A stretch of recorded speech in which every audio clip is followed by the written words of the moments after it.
How's it going, guys? The Obligator here from NoFill. Welcome to the channel, and as the title reads, we'll be going through all 5 fractions in XDefiant and ranking them worst to best. For each one of these fractions, 5 through 1, we're going to be looking at their passive traits, their abilities, and ultimates.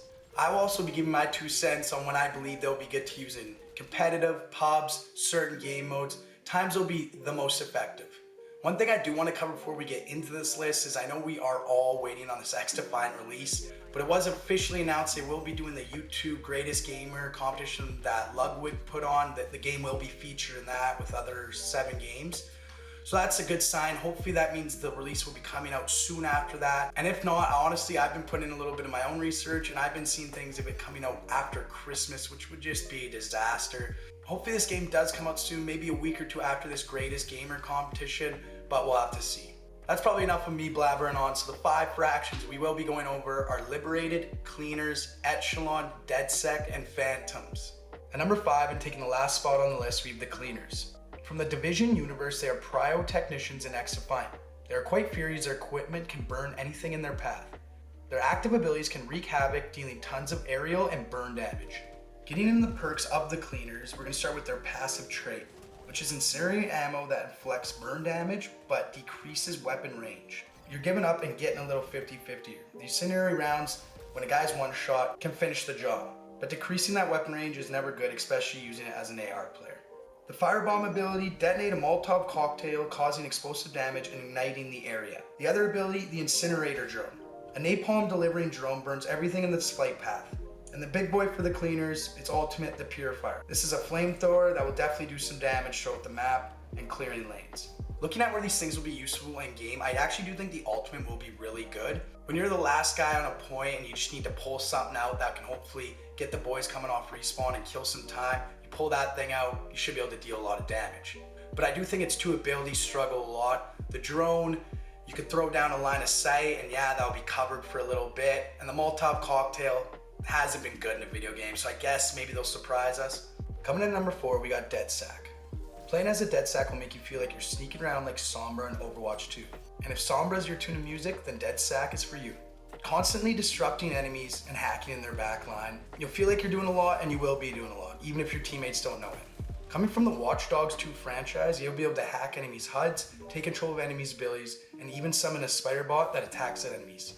Getting into the perks, we're going to start with his passive, and that's the Fabricator. This is a stun grenade that when deployed, after about 20 seconds, will come back in your inventory and you'll be able to use it again. It plays a lot like a stun grenade from Call of Duty Modern Warfare 2019, so you'll have a lot of fun with it. For abilities, you have Spider Bot and Hijack. The Spider Bot you'll throw to your backpack and it'll go give the biggest hug on some guy's face that's nearest to you. This will be your best friend in game and he will annoy the other team. And for the other ability, Hijack, hack enemy deployed abilities and make them your own. And for the ultimate, Lockout. This will be able to disable enemies' HUDs, minimaps, and abilities in the affected area, as well as their ultimates. Like mentioned, this character will get super annoying to play against and you can be the one annoying the other team. Going back to the passive ability, the stun grenade, if it was just one and done, I don't think it'd be that effective, but the fact that it recharges is very beneficial.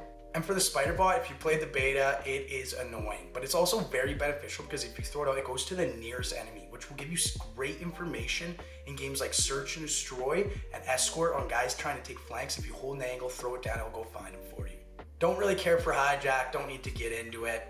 Hack enemy equipment, I mean, we'll see how that plays out. And then for the ultimate is definitely the least sexy, but in competitive especially, this will be such a good role to play, and with the player playing it, it'll be so important. You'll be able to make game-changing plays that most people won't be able to notice, but you'll know that, oh my, I just saved the team. Overall, I'd put them at 4, way above the Cleaners, but I say when you get in these next 3, they are also in another level above, and they get very close. But for these guys down at the bottom, DedSec is way above the Cleaners, and like I mentioned, it gets a little closer at the top. At number 3, we have the Phantoms. XDefiant Spec Op team brings utility in the form of technological gadgets and some firepower. These ex-ghosts from Ghost Recon Phantoms are the closest offering to a tank in XDefiant. They excel at battlefield control using shields and barriers to defend location and their allied players. Like mentioned, you are the tank of the squad if you're running the Phantoms. You need to put yourself in positions that is going to benefit your team and really use your mag barrier to help your team take positions.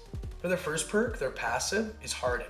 They'll give you an extra 20 hit points every time you spawn in. As their 2 abilities, they have Mag Barrier and Blitz Shield. The Blitz shield is your ride shield. It has unlimited health, but a time limit. Once it runs out, it's gone. And for the mag barrier, we've all seen it many times, whether you watch trailers or play the beta. It's a shield you shoot out that will block incoming enemy fire and grenades. And the Angus, the ultimate, is a plasma shield combined with an electro shatter gun for close quarters combat. Like I said, I love the idea of this character being the tank, being that main support guy. I think you can have a lot of fun playing this guy, helping out your teammates, calming out things, everything you see. You sit behind your barrier, calm some stuff out. This character could be a lot of fun and a lot of help for your team, whether it's in pubs or competitive. For the passive perk Harden, that extra 20 hit points I think is very beneficial, and it ranks, I would say, in the middle of the 5 passive perks. These extra 20 hit points will allow you to sit in combat, whether it's long range and calling out guys or just trying to beam. With those extra couple health points, you'll be able to sit there and really try and hit your shots. And then up close, when you're trying to juke the other enemy out, that extra couple hit points can obviously benefit you in a lot of ways, try and get you that last shot when you make your last little move. The Blitz shield, I'm not a riot shield guy. I'm sure there's some people out here and there'll be some camo grinds, I'm sure, with it. So it'll be a fun little thing and it will be very beneficial. Would I take it over the shield that we're gonna talk about? Absolutely not.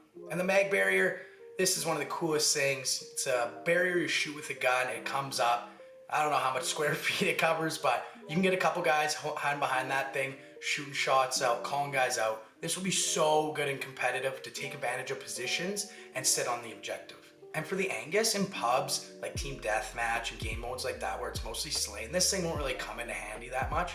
But for competitive, when you're using your comms and communicating with your teammates, this could be a game-saving ult where you get on that objective last second, pop it, and your team plays around while the guys are pushing into you to try and kill you. Overall, I could move this guy up to first, keep him at third. He will be such a good character and a very beneficial for competitive, like I mentioned. And once again, for pubs, it'll be a so-and-so character. It'll be fun to use, but I don't think it'll benefit you as much. But for this character, overall, great selection. Coming in at number 2, we have Echelon. Leaning into the role of the stealthy assassin, Splinter Cell's Echelon faction is all about getting the drop on your enemies, mostly because they can't see you.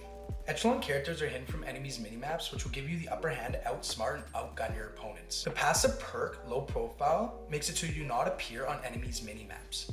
The two abilities, Intel Suit and Digital Ghillie Suit. The Digital Ghillie Suit renders the agent nearly invisible. Movement and aiming reduces the effect. And then the Intel Shoot shares the location of enemies with your team. And for the ult, the Sonar Goggles. Reveal enemies and hunt them down with the classic 3rd Echelon 5.7 pistol. She is deadly. This was a very hard pick for 1 and 2. You guys know who obviously number 1 will be, but these guys are still very special, and I'm saying it's this close. Their passive perk is really good for competitive and pubs in any game mode. To not appear on an enemy's minimap is just something we all want to have. And even for the rest of these, they're all just things we wish we could have to make you feel like the main character in your public game.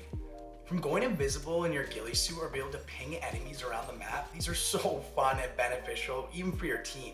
And for the ultimate, the Sonar Goggles, I mean, come on, it's literally wall hacks. I can't believe they let this in the game, but once again, you feel like the main character, and I'll take it. I'm sure all of you will be taking it too. Echelon will be the Sweat's best friend, and you'll be seeing the best players in the lobby running around in their black suits going invisible all game. These guys are so good. There's obviously, just put in your head, I read you what they are. They are so beneficial in so many ways. Everything from the passive to the abilities to the ult. It's a great character. But for number 1, there's just too many things from a team-oriented standpoint that just puts it at number 1. The Libertad. Straight from Far Cry 6, this is the most healing-focused class in XDefiant. Libertad's revolutionaries can easily heal themselves and nearby allies through their abilities, making them a great pick for anyone who wants to directly support their team. For the perks, the passive trait is definitely top 3, which heals you and nearby enemies as time goes on. For the 2 abilities, you have the Biovita Boost, and the other being the Elemento. The Biovita Boost is just a stronger, faster healing for yourself and a ring around your teammates for a couple seconds. The Elemento ability, you launch on the ground and it consistently heals players that stand in that one spot. So you can keep it there and people can continue to get healed. And for the ultimate, they have the Medico Supremo. When used, this is dropped on the ground and it has a circle of insanely fast healing, and it also jumps your hit points up to 200. Like I mentioned, the passive trait for this character is pretty good. I'd say it's somewhere in the middle, but still very beneficial. And then the last 3 are all kind of a combination of each other with just different layers. Both abilities are good. The one you can kind of move around while using it, but also a little different. For example, the boost you could pop before you and your teammates swing around a corner, and it will heal you before you go and as you shoot your shots and get shot back at. Where the other one, you drop on the ground and it is stationary, so you have to stand in that area and it heals a little slower. And then the ultimate, once again, is that game-changing moment where you get a couple guys in that zone and you will not die. So this will be useful in honestly every game mode except going back to like the free-for-alls and the team death matches, because you gotta move around, you're just looking to kill guys. But competitive or not, just any game mode where there's an objective, a hard point, a domination, an escort, a zone control, all will benefit from this ult, and it is the best ability ult in the game by far, hands down. Well, that's the list, guys. That's 5 to 1. If you disagree, don't be scared to flame me in the comments. If not, don't be scared to like the video and also subscribe. It helps us little YouTube channel out. I know me and the boys would really appreciate it. So thank you guys again for watching. I hope you guys have a wonderful rest of your week, and hopefully XDefiant comes out soon. We'll see you boys on there.